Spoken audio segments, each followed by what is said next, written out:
इदं सुरूपं तथा वा कलत्रं यशश्चारुचित्र धनं मेरुतुल्यम्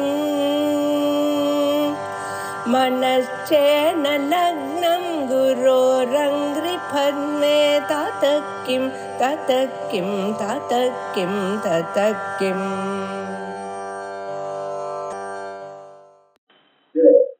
स्वदेहोद्भूताभिः गृणिभिः अनिमाद्याभिरभितः निषेव्ये नित्ये त्वाम् अहमिति तदा भावयति यः किमाश्चर्यं तस्य त्रिनयन समृद्धिं तृणयतः महासंवत्साग्निः विरतयति निराजनविधिम् स्वदेह उद्भूताभिः गृणिभिः அம்பாளுடைய சரீரத்துல இருந்து சர்வகாலமா ஆயிரக்கணக்கான கிரணங்கள் வெளியில வந்துடும்.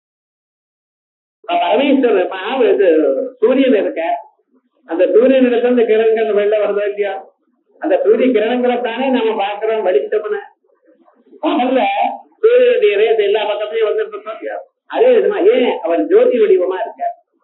இந்த ஜோதிஷாக பார்க்கிறது இங்கிருந்து தீர்க்கமான ஒரு உபாசனை. நம்ம இருட்டு போகணும், அஜானம் போகணும்னு ஜோதி ரூபமா கடவுளை பார்க்கணும். ஜோதிஷே கடவுளை தான் ஆத்மா சொல்ற ஸ்வயஞ்சோதே அத்ராயம் புரட ஸ்வயஞ்சோதி அப்படின்னு இந்த ஆத்மா ஜோதி வடிவமா இருக்க. ஆயால் தான் நமக்கு எப்பொழுதும் சந்தேகம் இல்லாமல் நான் தோணிக்கொண்டே அந்த ஜோதிஷ உள்ள இருந்ததுன்னா உலகம் எல்லாம் இருட்டாயிடுச்சு, அடைச்சுவிடும். இதமந்தம் ஜெகத் கிருஷ்ணம் ஜாயேத பவனத்ரயம், எல்லோருக்கும் தன்னை தெரிந்து கொண்டு தானே இருக்க. என்னைக்காவது நான் இல்லையேன்னு சொல்றானோ, நான் இருக்கேன் இல்லையேங்கிற சந்தேகம் யாருக்காவது வருதோ? தான் இருக்கிறேன்னு தனக்கு தானா தெரியறதே, அது லைட்ல தான் தெரியுமோ, இருக்கிறது தெரியாதோ? அப்படியெல்லாம் ஒண்ணும் இல்லையே. காசு இருந்தா தெரியும், இல்லைன்னா இல்லைன்னு இருப்போம். பேங்க் பேலன்ஸ் இவ்வளவு இருந்தா தான் நான் எனக்கு தெரியும் ஏதாவது வச்சுட்டு இருக்கணும், ஒண்ணும் இல்லையே. அப்ப இந்த நான் என்று எல்லோராலையும் அறியப்படக்கூடியதான இந்த ஸ்வயம் ஜோதிஷாக அந்த ஆத்மா இருக்க, அந்த ஆத்ம ஜோதிஷத்துல இருந்து கிரணங்கள் வெளி நோக்கி செல்கிறது. எப்படி சூரிய நிலத்திலிருந்து எல்லா விதமான கிரணங்களும் எல்லா லோகங்களுக்கும் சென்று இருக்கோ, சூரிய கிரணங்கள் நம்ம மேல வருதுன்னு நம்ம நினைக்கிறோம். ஆனா சூரியனுடைய கிரணங்கள் இதற்கு மேல ஸ்வதலோகத்துக்கும் போறது, பிரம்மலோகத்துக்கும் மேல போறது. அதான் மேல் செல்லக்கூடியதான கிரணங்கள்ல இருந்து அங்க இருக்கக்கூடியதான தாமரைகள்லாம் மலர்கிறதுங்கிற காரிதம். ஹிமாலயத்தினுடைய சூரியன் நடுவில் இருந்துருக்க, அந்த சூரியனுடைய லெவலுக்கு மேல ஹிமாலயத்துக்கு உச்சி இருக்கு. அந்த உச்சியில் இருக்கக்கூடியதான குளம், அந்த குளத்துல தாமரைகள் இருக்கு. அந்த தாமரைகள்லாம் மலர வைக்கிறாராம் இந்த சூரியன். எப்படி மேல செல்லக்கூடியதான கிரணங்கள் நாள் அப்படின்னு அந்த ஹிமாலயனுடைய உச்சி எவ்வளவு வசதியா இருக்குன்னு பாருங்க. அதே மாதிரியே அம்பாளுடைய சரீரத்துல இருந்து நிறைய கிரணங்கள் வருது. யாராவது அம்பாளுக்கு நமஸ்காரம் பண்ணினா அம்பாளுடைய கால் கட்டவரில் இருந்து ஏற்படக்கூடியதான கிரணங்கள் அவ தலை வழியாக உள்ள போய் அவளுடைய இதயத்தில் இருக்கக்கூடியதான அறியாமையை போக்கடிக்கிறது.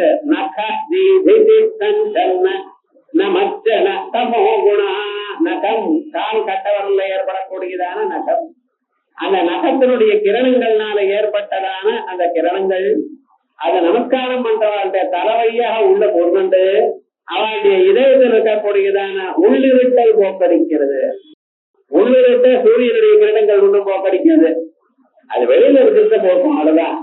ஆனா நமக்குள்ள சேர்த்து வச்சிருக்கோம் ஆயிரக்கணக்கான வருஷங்களா இதத்தை, அதையும் போக்கடிக்குமா?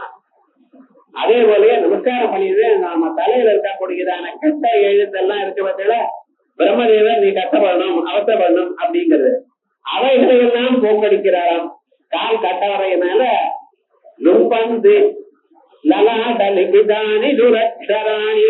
தலையில எழுதுதான கெட்ட எழுத்தெல்லாம் தொடர்ச்சி எடுத்து விடுறாராம். அப்படி அம்பாளுக்கு நமஸ்காரம் பண்ணினா இப்படி பண்றதுன்னு சொல்றது, அது என்ன? அம்பாளுடைய சரீரத்திலிருந்து வரக்கூடியதான கிரணங்கள். ஏன் சார் அந்த கிரணங்கள் வந்து கொண்டு இருக்க? அதுவா ஜோதி வடிவமா இருக்கிறது. தீபத்துல இருந்து கிரணங்கள் எல்லா பக்கத்திலையும் போறது, அதனால்தான் தீபத்தினுடைய ஒளியில எல்லாமும் தெரியுது. அது கிரணங்கள் போறது சார் அப்படின்னு நீங்க எப்படி சொல்றேன்னா பாக்கலையா? ரேஸ் ஆஃப் லைட் போறது நீங்க பார்த்தீங்களா? எப்படி சொல்றேன் அப்படின்னு நீங்க கேட்கலாம்.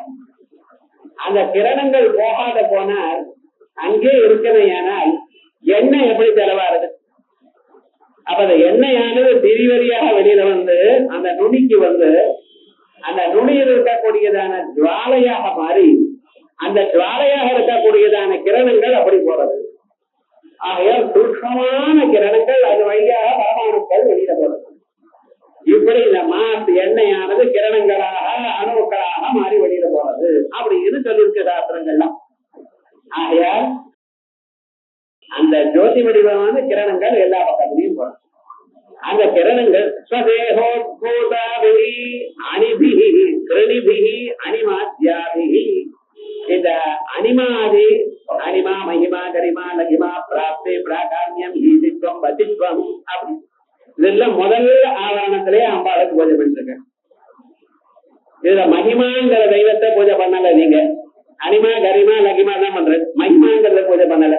ஏன்னா இது மகிமையான மேல மேல ஆவரணத்துல வர போறது, அதனால பூஜை பண்ணல.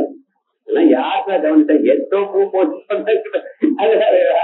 ஏன் இப்படி சொல்லிட்டு இருக்கு அப்படின்னு கேட்டேன்னா, இந்த சக்திகள் எல்லாம் அம்பாளுடைய சரீரத்திலிருந்து வெளியில வருது. இதை யாரு பூஜை பண்றாளோ, யார் நமஸ்காரம் பண்றாளோ அவளுக்கு இந்த கிரணங்கள்லாம் மேல விழுந்து அஷ்டைஸ்வரியத்தையும் கொடுத்தார். இந்த அம்பாளை தியானம் பண்ணிருந்த அஷ்டைஸ்வரியம் 8 விதமான ஐஸ்வர்யம் சதா சர்வகாலம் இவாளுக்கு இருக்கிறோம். அஷ்டைஸ்வரியம் காத்து மட்டும் இல்ல. இப்ப ஐஸ்வர்யம்னா காத்துன்னு நினைச்சிட்டு இருக்கா ஜனங்கள்லாம், அதுதான் ஐஸ்வர்யம். அது மட்டும் இல்ல, மனசு நிம்மதி, ஜனங்கள்லாம் நம்ம சொன்ன பேச்சு கேட்கறது, இவைகள்லாம் ஐஸ்வர்யத்தோட சேர்ந்து ஆள் பலம், ஆள் கட்டு, பணக்கட்டு இப்படின்னு சொல்ற இடம் இதெல்லாம் தானா. அத்தனைக்கும் மேல உங்க மனச சத்தங்கம் ஏற்படும். எப்போதுமே உங்களோட நல்லவாளுடைய சேர்க்கை ஏற்படும். இது ரொம்ப கஷ்டம். லோகத்துல மீதி எல்லாம் கிடைக்கலாம், சத்துகளோட தங்கம் கிடைக்கிறது கஷ்டம். ஏன்னா சத்துக்கள் உங்களோட இருக்க மாட்டாங்க, அவ பாட்டுக்கு அவ எங்க என்ன இருப்பா. நம்ம என்ன சத்துக்களை தேடி போகணும். யாரு சத்துன்னு அவன் தலையில எழுதலையே, யோ இன்னாருதான் சத்துன்னு தெரிஞ்சா வாங்க போறேன்னு போகலாம். ஒரு மாதிரி இல்லையே, அவ சத்து யாருன்னு நமக்கு தெரியாது. ஆனா அது எப்படி நம்ம கண்டுபிடிக்கிறது? அம்பாளை தியானம் பண்ணுங்க, சத்துக்களை தானா எங்க இருக்கா என்னன்னு தெரியாது. சத்துக்கள் சாதாரணமாக தன்னை சத்துன்னு சொல்லிக்க மாட்டான். அவன் பாட்டுக்க காரியத்தில் இருந்துட்டு இருப்பா. ஆனா என்ன அடையாளம்னு அவர்கிட்ட போனோம்னு ஒரு 2 வார்த்தை பேசினா மனசுக்கு நிம்மதி ஏற்படும். அதான் சத்துக்க ரட்சம். அவெல்லாம் நீங்க சத்துதானு தெரியாது, இல்லைன்னு சொல்ல மாட்டேன். நீங்க என்ன பண்றது? ஏதோ நல்ல பூஜை பண்ணிட்டு அவ்வளவுதான், வேற ஒண்ணும் கிடையாது. ஆனா அந்த சத்துங்கிறது நமக்கு எப்படி தெரியும்? நம்ம போனா மனசுக்கு நிம்மதி ஏற்படும். அவரை பார்த்தா ரொம்ப பெரியவர், நல்லவர் அப்படிங்கிற ஒரு எண்ணம் ஏற்படும். யூனிவர்சலா இந்த எண்ணம் ஏற்படும். யாரோ ஒருத்தர் 2 பேர் காப்பிகளை தவிர சாதாரணமாக எந்த இருக்குமே நல்ல ஏற்படும். அப்படிப்பட்டதான சத்தங்கம் நமக்கு எப்படி கிடைக்கும்? அது ஒரு அர்த்தம். இவைகளுக்கு தான் இந்த ஸ்லோகத்தை படிக்கணும்.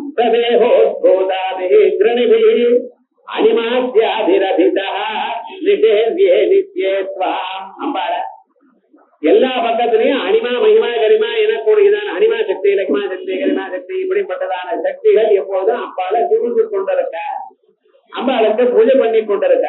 அப்படி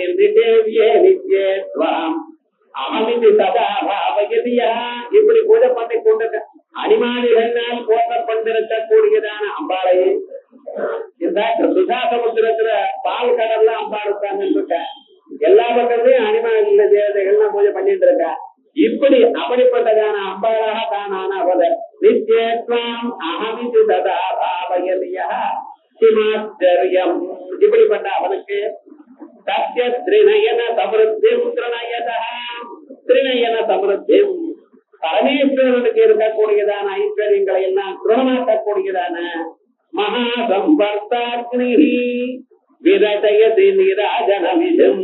மகா சம்பர்த்தாக்னி பழைய காலத்துல இருக்கக்கூடியதான அக்னியம் இவனுக்கு நீராஜனம் பண்றது அப்படின்னு சொன்னா அது என்ன ஒரு ஆச்சரியம். நூலகமும் அவரை போற்றுகிறதுன்னு சொன்னா என்ன ஆச்சரியம். எல்லா ஐஸ்வர்யங்களும் இவன் காலாடியில வந்து விழுறதுன்னு சொன்னா என்ன ஆச்சரியம். ஒண்ணும் கிடையாது. இங்க திரிநயனான்னு வரணும். புத்தகத்துல திரிநயனான்னு தான் போட்டிருக்கு. திரிநயன விதிம் திருநயதா அப்படின்னு அது ரைட்டு தான். சுகுணாதி கணக்கு படிச்சிருக்க வியாக்கரணத்துல அல்ல திருநயனான்னு போடாம திருநயனான்னு போட்டாலும் ரைட்டு தான். அதனால இது ஒரு பாவனை. அம்பாள 10 பக்கத்திலையும் எல்லா தெய்வதைகளும் வந்து பூஜை பண்றா போலையும் துதிக்கப்படுகின்றதான அம்பாளுக்கு நாம் நமஸ்காரம் பண்ணி அம்பாளோட ஐக்கியமானா போலையும் நினைச்சடையானால் உலகத்தில் இருக்கக்கூடியதான எல்லா ஐஸ்வர்யங்களும் உங்களுக்கு வந்து சேரும். இது ஒண்ணு. இந்த பிறவியில நமக்கு பிராரப்த கர்மான்னு ஒண்ணு இருக்கு. அந்த பிராரப்த கர்மாவில நம்ம என்ன படித்தோமோ அது பிரகாரம் தான் நமக்கு வந்து சேரும். போன பிறவியில அதுக்கு முன்ன பிறவியில நீங்க என்ன கொடுத்து வச்சிருக்கீங்களோ அதுதான் இங்க கிடைக்கும். சாதாரணமா அப்படிதானே கொடுப்பனை இல்லைங்கிற இல்ல அவனு சார் கொடுத்து வச்சிருக்கேன் சார் அப்படிங்கிற. யாரு கொடுத்து வச்சிருக்கான்? இந்த கொடுத்து வச்சிருக்கான் கொடுப்பனை இல்லைன்னு நம்ம சொல்றோமே வழக்கத்துல. இது என்ன போன ஜென்மாவில பண்ணினதான புண்ணியம் அப்படின்னு. போன ஜென்மாவில புண்ணியம் பண்ணலே நமக்கு எப்படி தெரியுங்கிறட கஷ்டப்படுறோமே இந்த ஜென்மாவில. வேண்டிய அளவுக்கு வரமாட்டேங்கிறது. ஏதாவது ஒண்ணு வாங்கணும்னா சின்ன வயசுல வீடு வாங்கினா இப்ப வீடு வேலை குறைச்சதா இருந்தது. அந்த காசும் வீட்டுல இல்ல. சம்பாதிச்ச 40 வயசுல வாங்குறான்னா அப்ப விலை ஜாஸ்தியாச்சு. இப்ப இவ்வளவுதான் இருக்கு. 60 வயசுல வாங்கினா இப்ப வாங்கவே முடியாத நமக்கு ஒண்ணும் இல்லைங்கிறான். எந்த வயசுல நீங்க பார்த்தோன்னா இப்ப இருக்கிற காசு அன்னைக்கு இருந்தா இந்த வீடு வாங்கி இருக்கலாம்னு சொல்றேன். அப்ப என்ன எப்பப்ப உங்களுக்கு வேணுமோ அப்பப்ப வேண்டிய அளவுக்கு காசு இல்லாம இருக்கு. இது சாதாரணமா எல்லாருமே இருக்கா கொடுக்குதாங்க வாரம்னா காசை இல்லைன்னு சொல்லக்கூடாது. இருக்கு, வேண்டிய அளவுக்கு இல்ல, போதின அளவுக்கு இல்ல. இப்ப இது என்னன்னா இது போன ஜென்மாவில நம்ம அதுக்கு தகுந்ததாவது புண்ணியம் பண்ணல. சரி சார், புண்ணியம் பண்ணல. இப்ப என்ன பண்றது? இப்ப ஏதாவது சொல்லுங்களேன். நான் பண்றேனே ஐயா இப்ப ஒண்ணும் பண்ண முடியாது. இப்ப பண்ணிட்டீங்கன்னா இது ஜீவ வரிசையில அடுத்த பிறவைக்கு தான் வரும். அப்ப என்ன சார் லாபம்? நமக்கு இப்ப வேணும்னு இதே போலதான் வித்யாரண்யான ஒரு மகாத்மா மகாலட்சுமி மந்திரத்தை வச்சு விஸ்தாரமா தபஸ் பண்ணிட்டார். விடாம 10 வருஷம் தபஸ் பண்ணினார். அம்பாள் பிரத்யட்சமா என்ன வேணும்னா நான் காசு வேணும்னு கேட்டார். அம்பாள் சொன்னாலா இந்த பிரிவில முடியாது, அடுத்த பிரிவில இருக்காரு. ஏன்னா இந்த பிரிவில போற ஜன்னால யாருக்கும் ஒரு சகாயம் பண்ணலப்பா. அதஸ்தபாவேன பவேத் தரித்ரா. 4 பேருக்கு ஒண்ணும் கொடுக்காச்சுனா நீ தரித்திரனா பிறந்திருக்க. ஆனா ஒண்ணு தரித்திர பாவேன கரோதி பாவம். 4 பேர் ரொம்ப பேர் தரித்திரமா இருக்கிறதா பாபத்தை பண்ணணுமா? பாப பிரபாவா புனரேவ தரித்ரா புனர்தரித்ர புனரேவ பாதி. இப்படி சூழல்ல மாட்டிட்டு இருப்பா. ஆனா ஏதோ ஒரு நல்ல காரியம் நீங்க தியானம் பண்ணிருக்கு பிரத்யட்சமான. ஆனா எனக்கு இந்த ஜென்மால உங்களுக்கு கொடுக்கறதுக்கு ரைட் இல்ல. ஆனா உங்களுக்கு நிறைய புண்ணியம் இருக்கு, அடுத்த பிறவில கொடுக்கறேன்னு அந்தர்தானமாயிட்டாங்க. இப்ப என்ன சரி இந்த ஆறு விடல அதான் தபஸ் பண்ணிட்டே இருக்காரு. மறுபடியும் தபஸ் பண்ணிட்டே இருக்காரு. கொஞ்ச நாள் ஆச்சு கன்னியாகம் வாங்கிட்டாரு. கன்னியாகம் வாங்கிட்டு அம்பாள் எதிர்க்க வந்த எவ்வளவு காசு வேணும் அவர் பார்த்தாரு. எப்ப வேணுமோ அப்ப நீங்க கொடுக்க மாட்டேன்ட்டு. நானே கன்னியாகம் வாங்கிட்ட பிறகு எனக்கு எது காசு வேண்டாம்னா தியானம் பண்ணிருக்கேன். இப்ப காசு கொடுக்கறது இல்லை, வேண்டாம் போங்கன்னார். அந்த அம்மா சொன்னார் வேண்டாம் போங்கன்னா நடக்காது. நீங்களும் புண்ணியம் பண்ணிவிட்டு தபசு பண்ணிவிட்டு கொடுத்துதானே ஆகணும்தான், வேற வழி இல்ல. எங்க கொடுக்கறது எப்படி கொடுக்கறதுன்னு கேட்டான். இவன் நான் சன்னியாசம் வாங்கிட்டேமா, சன்னியாசம் வாங்கிட்டு தியாகம் பண்ணதே மறுபடியும் கேட்கிறேன். நான் இப்ப பெற்றுக்கொள்ள முடியாது. நீங்க பெற்றுக்கொள்ள முடியாதுன்னு நான் கூட்டாம இருக்க முடியாது. என்ன பண்றேன்? அதனால புண்ணியம் பண்ணாலும் கஷ்டம்னு. அப்ப என்ன பண்றதுன்னு அவர் சொன்னாரா, நான் வேண்டிய சமயத்துல இந்த பிறவியில எப்ப வேணுமோ அப்ப கேட்டுக்கிறேன், அப்ப கொடுக்கிறோம் அப்படின்னு ஹரிராயர் புத்தராயர் 2 பேர். அவ 2 பேரும் விஜயநகர சாம்ராஜ்யத்தை எஸ்டாப்ளிஷ் பண்றதுக்காக. அப்ப அவ 2 பேரும் இவர்கிட்ட வந்து நமஸ்காரம் பண்ணி இது போல அது பண்ணணும், ராஜ்யத்தை விருத்தி பண்ணணும், அனுகிரகம் பண்றேன். என்னன்னு இன்னைக்கு சாயங்காலம் 3 மணில இருந்து 4 மணி வரைக்கும் ஊர்ல முழுக்க தங்கமாக மழை கொட்டுறா போல பண்றேன். யாராரு வீட்டுல வருதோ அவளுக்கு அதை எடுத்துக்கூடாது. தெருவிலையும் பப்ளிக் பிளேசஸ்ல இதெல்லாம் அரசாங்கத்துக்கு சேர்ந்து தண்டோரா போட்டு அப்படின்னு தண்டோரா போட்டு கரெக்டா 3 மணிக்கு தங்கமா விழுந்துடலாம். 1 மணி நேரம் தங்க மழை பொழிஞ்சது. அப்ப இந்த ராஜ்யம் ரொம்ப பணக்காரனா ஆச்சு, அப்படி ரொம்ப கோஷங்கள்லாம் ரொம்ப போச்சு அப்படின்னு சொல்ற. அப்படி சில சந்தர்ப்பங்கள்ல நமக்கு எப்ப வேணுமோ அப்ப வராமல், எப்ப வேண்டாமோ அப்ப நமக்கு வறுமையானால் அதனால மனுஷனுக்கு லாபம் வராது, மனசுக்கு சந்தோஷம் வராது. அப்படிப்பட்டதான கர்மா இவனுடைய பிராரத்தத்துல இல்லைன்னாலும் நம்ம அனுபவிக்கிறதுக்கு என்ன பண்றது, கஷ்டப்பட்டுதான் இருக்கணுமா அப்படின்னா அப்படி இல்லை. இந்த ஸ்லோகத்தை வாசித்தோமையானால் அந்தந்த சந்தர்ப்பத்துல உங்களுக்கு எவ்வளவு வேணுமோ அதை விட அதிகமா வருமா. அதனால ஸ்வதேஹோ ஸ்வதேஹ உத்பூதாதிஹி, அம்பாளுடைய சரீரத்திலிருந்து வந்ததான கிரணங்களோட அந்த கிரணங்களையும் அந்த அனிமாதி சக்திகளையும் சேர்ந்து அம்பாள அந்த சக்திகள் உபாசிக்கிறதா நினைச்சுண்டு அப்படிப்பட்டதாக அம்பாளாக நாம் மாறினதாக அம்பாள உபாசனம் பண்ணுவாரையான அத்திமாத்தியம் சமர்த்திரணயத மகாசம்பர்த்தாக்னி. இந்த மகாசம்பர்த்தாக்னிய பழைய காலத்துல இருக்கக்கூடியதான அக்னியானது அவருக்கு நீராஜனம் பண்றது அப்படின்னா எல்லா அத்தனை தெய்வங்களும் எத்தனை உயர்ந்ததான பதார்த்தங்களும் இவருக்கு அரங்கிருக்கு, இவருக்கு எல்லாத்தையும் கொடுக்கிறது எனக்கூடிய ஒரு ஆச்சரியமும் இல்லை. அப்படின்னு அனுமானிகளினால சேவிக்கப்படுகின்றதான அம்பாளை நம்ம நமஸ்காரம் பண்ணணும்.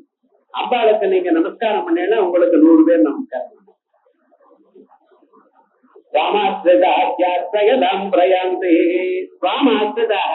அம்பாளை யார் ஆசிரிச்சாரோ அவன் 100 பேருக்கு ஆசிரியமாறான்.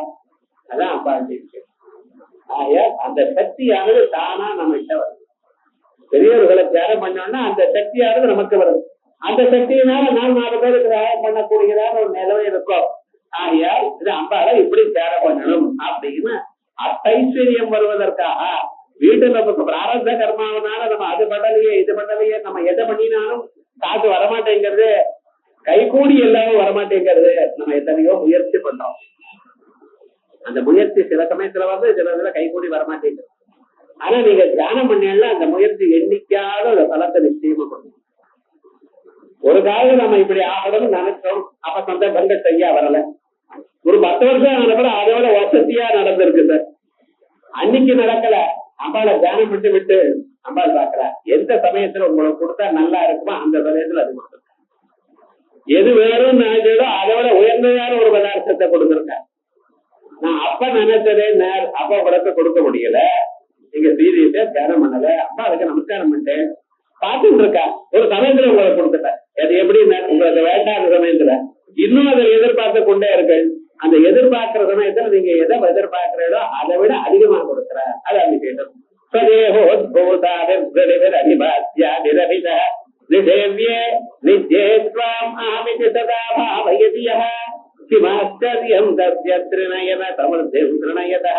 மகாசம்பர்த்தாக்னி விரதயதி ராஜன விதிம் அப்படி